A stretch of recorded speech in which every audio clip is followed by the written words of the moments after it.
এই হলো মুশরিয়া মাধ্যমিক বিদ্যালয়ের পাশের একটি পুকুর, রামশীল, কোটালীপাড়া, গোপালগঞ্জ। আরেকটি পুকুর তার পাশেই, বিশাল পুকুর। এখানে কিন্তু ঘেরে মাছ চাষ করা হয়। এই পুকুরগুলোতে দেখতে পাচ্ছেন গোপালগঞ্জের রামশীল ইউনিয়নে মুশরিয়া মাধ্যমিক বিদ্যালয়ের পার্শ্ববর্তী, যেটা কোটালীপাড়া থানায় অবস্থিত। এই হলো মুশরিয়া মাধ্যমিক বিদ্যালয়। পুকুরগুলো কিন্তু অনেক বড়। এই একটা, পাশাপাশি দুটো পুকুর, দেখতে অসাধারণ। তার পাশে আরেকটি পুকুর রয়েছে, যে ওই সাইডে। এই যে স্কুলের পাশেই আরেকটি পুকুর।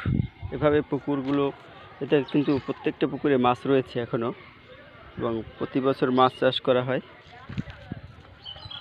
আসলেই গোপালগঞ্জের এই পরিবেশটি আমার কাছে খুবই ভালো লেগেছে। পার্শ্ববর্তীতে দেখেন ধান চাষ করা হয়েছে, একটু দেখাবো আপনাদের। অসাধারণ।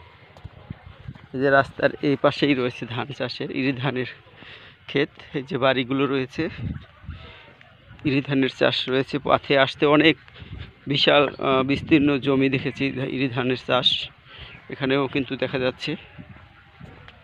খুব ভালো লাগে। এই রামশীল ইউনিয়নে জানলাম যে 95% লোক সনাতন ধর্মী। রামশীল ইউনিয়ন, কোটালীপাড়া, এটা গোপালগঞ্জের ভিতরে পড়েছে। এই যে দেখতে পাচ্ছেন যে বিস্তীর্ণ মাঠ, ইরি ধানের চাষ করা হয়েছে। এর ভিতরে কিন্তু বিদ্যুতের সুব্যবস্থা করা রয়েছে। কখনোই এই পরিবেশে আমি আসিনি, এই উপজেলায় বা এই ইউনিয়নে কখনোই আসিনি, প্রথমবার আসলাম।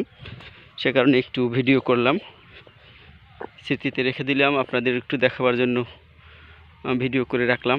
আপনারাও দেখলেন। এই হলো কিন্তু মুশরিয়া মাধ্যমিক বিদ্যালয়, রামশীল ইউনিয়নের একেবারে এক প্রান্তে।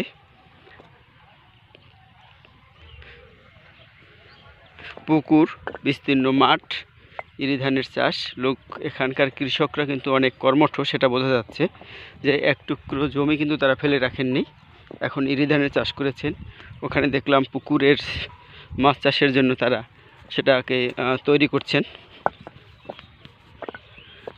এভাবেই এলাকার লোক দেখলাম, এক একজন লোক 4-5 পদের ব্যবসা করছেন। যিনি শিক্ষক, তিনিও কিন্তু আরও 4-5টা বা 2-3টা কাজ করছেন, যাতে বসে না থাকা লাগে। সেরকম স্কুলের পরে সেই কাজগুলো করছেন।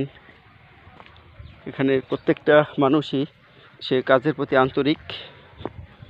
আমি দেখেছি, আমি যে বাড়িতে এসেছি তিনি একজন শিক্ষক, তার পাশাপাশি তিনি বিভিন্ন ব্যবসার সাথে জড়িত। পুকুরগুলো দেখলে খুবই ভালো লাগে। এগুলো বরিশালে সাধারণত এইরকম পুকুর দেখা যায় না। আমি বরিশাল থেকে এসেছি, সে কারণে বললাম। অনেক সুন্দর পুকুর, এবং এখানে যখন জলে পরিপূর্ণ হয়ে যায় তখন কিন্তু একটা সুন্দর মনোরম পরিবেশ তৈরি হয়, এবং মাছের আবাসস্থলে পরিণত হয়। এই একটা পুকুর এই স্কুলের পাশাপাশি। মুশরিয়া মাধ্যমিক বিদ্যালয়ের পার্শ্ববর্তী অঞ্চলের যে সৌন্দর্য, পুকুর, খোলা মাঠ, বিস্তীর্ণ মাঠ, সেটা আপনাদের দেখালাম। তো এটি গোপালগঞ্জ জেলা কোটালীপাড়া উপজেলায় অবস্থিত। অসাধারণ পরিবেশ, আমাকে মুগ্ধ করেছে যে এত সুন্দর বাংলাদেশের বিভিন্ন অঞ্চল রয়েছে যেগুলো এখনও দেখা হয়নি। দেখতে খুবই মজা লাগে বা দারুণ, থাকতে ইচ্ছা করে অনেক দিন।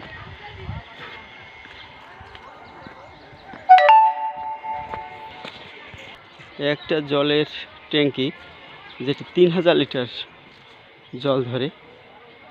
এই দেখতে পাচ্ছেন যে এখানে 3000 লিটার জল ধরে এই ট্যাঙ্কিটায়। বিশাল, এটা সরকারিভাবে দিয়েছে।